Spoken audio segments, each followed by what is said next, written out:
कहानी है एक गरीब मोची की, जो एक छोटे से गांव में अपनी पत्नी के साथ रहता था।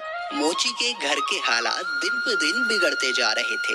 घर में जो भी राशन था वो भी खत्म होता जा रहा था। ऐसे ही एक दिन मोची ने अपनी पत्नी से कहा, अब मुझे और यहाँ नहीं रहना। यहाँ ना तो कोई कमाई हो पा रही है और ना ही कोई काम मिलता है। अरे पड़ोस का गांव बहुत बड़ा है, अब मैं वहाँ जाकर अपना मोचीगिरी का काम करूँगा।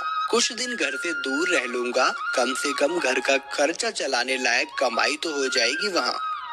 क्यों, वहाँ के लोगों के जूते चप्पल ज्यादा टूटे हैं क्या, जो आपको वहाँ जाकर ही मोचीगिरी करनी है? अरे अपनी जन्मभूमि में रहकर तो सिक्के कमाए नहीं जाते, पराए गांव जाकर कमाएंगे ये पैसे। अगले दिन सुबह सुबह मोची चुपचाप अपने जूते चप्पल ठीक करने का सामान उठाकर दूसरे गांव की ओर निकल पड़ा। दोपहर होने तक वह पड़ोस के गांव माहुलबनी में पहुंच गया। हारा थका मोची जब माहुलबनी के बाजार में पहुंचा तो हैरान रह गया, क्योंकि वहां तो पहले से ही काफी मोची अपनी दुकान लगाए बैठे थे। अरे यहाँ तो पहले से ही इतने मोची अपनी दुकान लगाए बैठे हैं। ऐसे में मुझ अनजान मोची के पास ग्राहक कैसे आएगा? लगता है यहाँ से भी खाली हाथ ही जाना पड़ेगा मुझे। नहीं नहीं, खाली हाथ घर भी तो नहीं जा सकता। तभी मोची को ग्राहकों को अपने पास बुलाने की एक युक्ति सूझी। उसने अपनी दुकान लगाई और उस पर एक बोर्ड लगाकर बड़े बड़े शब्दों में लिख दिया, जूतों का अस्पताल। हमारे यहाँ जूतों का इलाज किया जाता है। नए जूते बनवा लो, नए जूते बनवा लो, या अपने पुराने जूते बिल्कुल नए जूतों की तरह बनवा लो। लोगों ने जब ये सब देखा तो उन्हें कुछ नया देखने को मिला। नए जूते बनवा लो, नए जूते बनवा लो, या अपने पुराने जूते बिल्कुल नए जूतों की तरह बनवा लो। जूतों का अस्पताल?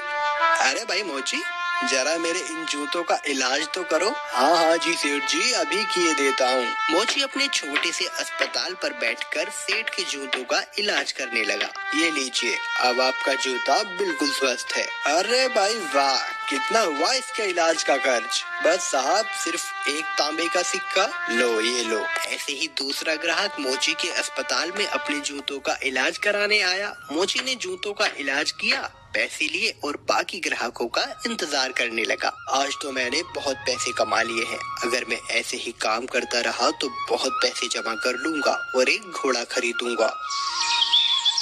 उसने बहुत मेहनत से काम किया और कुछ ही दिनों में 4 सोने के सिक्के जमा कर लिए। उनमें से उसने 2 सोने के सिक्कों के बदले एक व्यापारी से एक घोड़ा खरीदा और घर लौटने का फैसला किया। अगले दिन उसने अपना सारा सामान बांधा और घर के लिए निकल पड़ा। अपने रास्ते में उसे एक घने जंगल से गुजरना पड़ा, जहां उसने डाकुओं का एक झुंड देखा। हे भगवान, ये तो डकैत लगते हैं। ये डकैत मेरा सारा पैसा ले जाएंगे और मैं एक बार फिर से गरीब बन जाऊंगा। अब मैं क्या करूं? मोची बहुत चतुर था। उसने हिम्मत नहीं हारी और उसने एक योजना बनाई। उसने एक सोने का सिक्का घोड़े के गले में बांध दिया और आगे चला। चोरों ने उसे पकड़ लिया। अरे ओ, फटाफट अपना सारा पैसा निकालो, चलो जल्दी करो। देखो, मैं एक गरीब मोची हूँ, मेरे पास इस घोड़े के सिवाय और कुछ नहीं है। कृपया मुझे जाने दो डाकू भाई। जैसे ही उसने ये सुना, घोड़ा रहका और उसके गले से वो सोने का सिक्का नीचे जमीन पे गिर गया। अच्छा मक्कार झूठे, हमसे झूठ बोलने की तेरी हिम्मत कैसे हुई? अगर तेरे पास कुछ नहीं था तो ये सोने का सिक्का तेरे पास कहाँ से आया? रुकिए रुकिए, अभी मैं आपको सब सच बताता हूँ। दरअसल ये घोड़ा सोना उत्पन्न करता है, इसी वजह से मुझे सारे पैसे मिलते हैं। ठीक है, ये घोड़ा तुझे हमें देना होगा, हम तभी तुझे यहाँ से जिंदा जाने देंगे। नहीं, बिल्कुल भी नहीं। अगर मैं इसे तुम्हें दे दूंगा तो मेरे पास कुछ भी नहीं बचेगा। चलो, हम तुम्हें इसके बदले 50 सोने के सिक्के देंगे। ठीक है, पर एक बात का ध्यान रखना कि बारी बारी से अपने साथ इस घोड़े को रखना, वरना आखिर में तुम सब पैसे के लिए लड़ते ही रह जाओगे। मोची ने घोड़ा बेच दिया और घर लौट आया। वो बहुत खुश था कि उसे सोने के सिक्के मिले थे। इस पैसे से उसने अपने ही गांव में थोड़ी सी जमीन खरीदी। इस बीच डकैत भी घोड़े को लेकर अपने अड्डे पर पहुंच गए। वहां डकैतों के सरदार ने अपने आदमियों से कहा, इस गिरोह का सरगना होने के नाते इस घोड़े को सबसे पहले मैं रखूंगा। उन सब ने अपने सरदार की बात मानी और उस रात सरदार अपने अड्डे पर उस घोड़े के साथ सोया।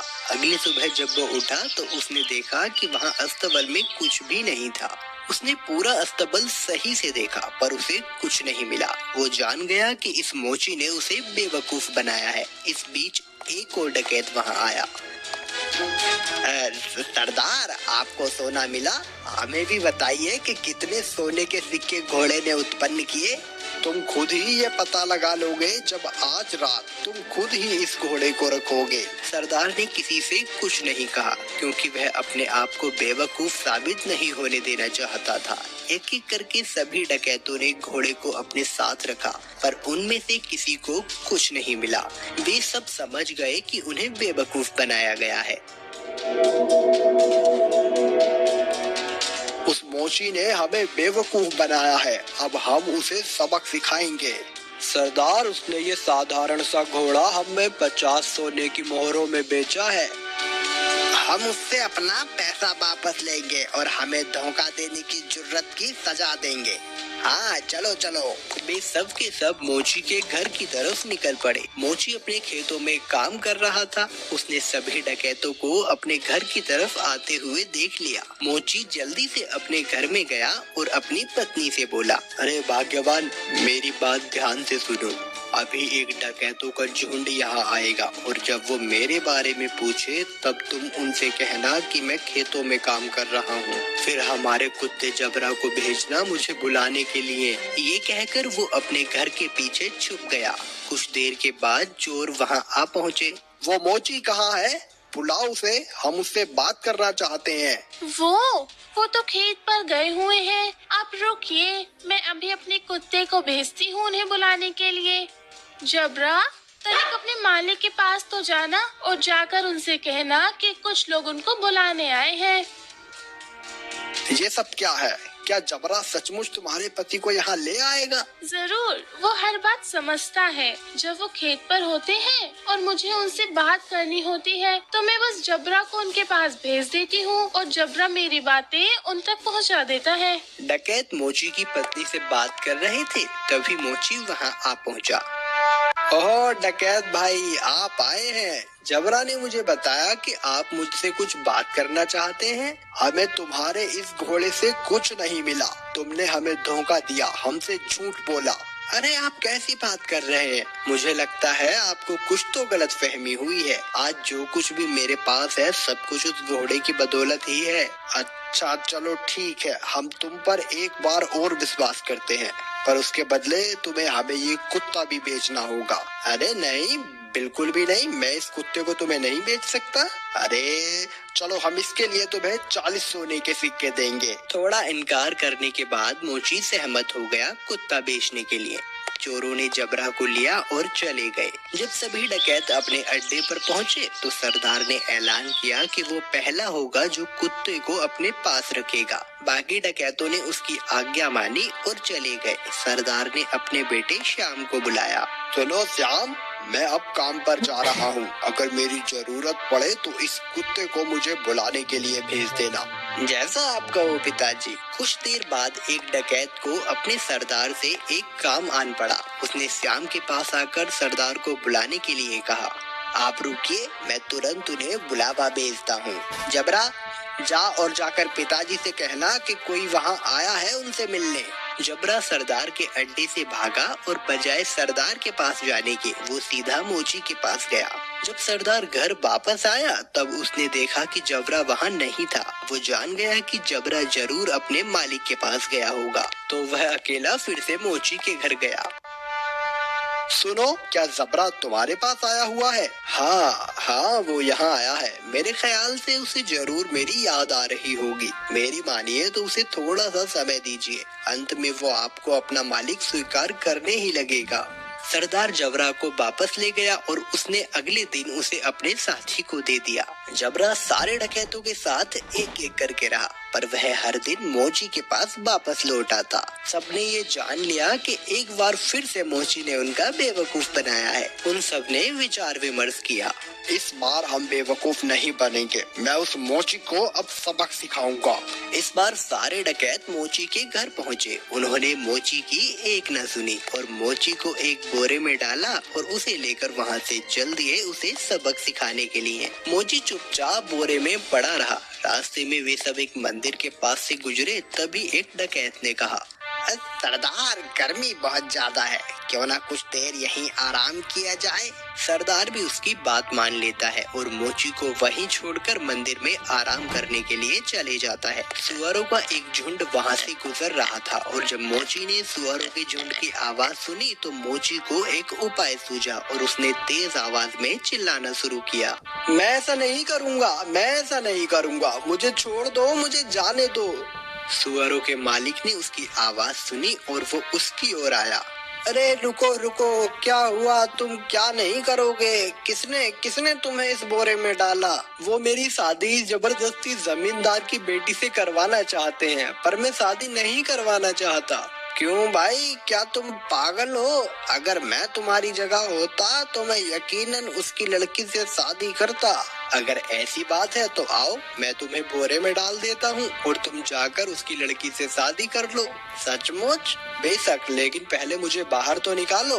सुअरों के मालिक ने मोची को बोरे से बाहर निकाला और खुद बोरे के अंदर घुस गया। मोची ने उसे बांध दिया और उसके सुअरों को लेकर वहाँ से चला गया।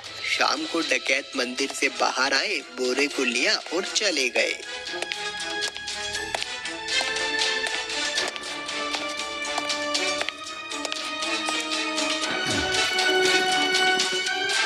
क्यों ना इस मोची को हम यहाँ इस कीचड़ में फेंक दें, ये इसे अच्छा सबक मिल जाएगा।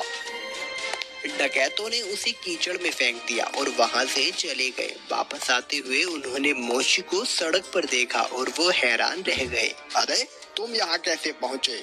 डकैत भाई, उस कीचड़ के नीचे एक जादू स्थान था और वहाँ बहुत सारा सोना था और बहुत सारे सुअर उस सोने की रखवाली किया करते थे। मैं इन सुअरों की मदद से वहाँ से वापस आया और कुछ सोना भी अपने लिए लेकर आया हूँ। अब फिर से वहीं जा रहा हूँ। अरे सुनो, हमें तुम उस जादुई स्थान पर ले चलो और खबरदार, तुम वहाँ रखे सोने को अब हाथ भी नहीं लगाओगे। पर मैं अरे जैसा मैं कहता हूँ वैसा करो।